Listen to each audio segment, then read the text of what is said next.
My experience with the Lemur specifically has been in the last year as we've been using it has helped us locate suspects. The three things that come to my mind as a tactical option is a locate and definitely isolate and to communicate with the persons or suspects inside of a residence. The location of the suspect is critical in a tactical environment because that gives us options to be able to not only best de-escalate the situation, but to get immediate eyes on in what's happening inside a structure. So for example, in the location of suspects, getting the drone in is as a tactical option. We can use breaching to get the doors or the windows open.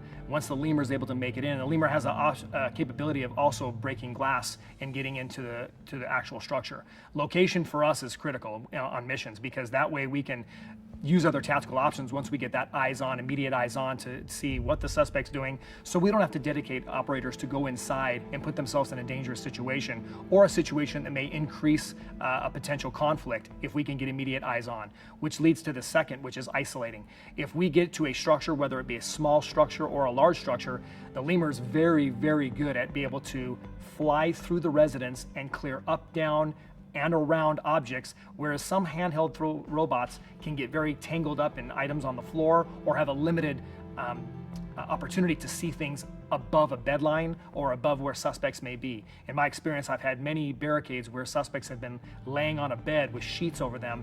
We weren't able to get a visual eyes on to them. The Lemur also gives us the ability to locate people under beds, in closets, and around environments inside of a structure. That allows us making decisions about what to do next. Isolating a suspect in a certain section of the residence now allows us to use more tools and more communication to best de-escalate a situation once we know that they're contained in a small structure or a bedroom or a room within a house. The last thing is that communication. The communication tool is critical in de-escalating situations. Not only can the operator that's using the Lemur be able to give commands to the subject who is willing to give up or walk out, and a good tactical resolution, a safe, compliant resolution, but it also can allow tactical negotiators to talk to the suspect. This is the Las Vegas Metro Police Department. Come out with your hands up.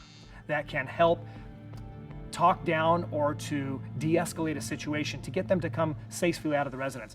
That amounts to a lot of safety for the SWAT operators, or anyone using the Lemur can get that immediate eyes on, get that isolation, and get that communication going. In those first few, I call them the tactical few minutes, that people will make a decision that could be a rash decision, meaning the suspect, we'd have to react. Getting that eyes on in the communication slows the momentum, stops the action, and allows us to be able to be in a position where we can go to different tools to best de-escalate the situation.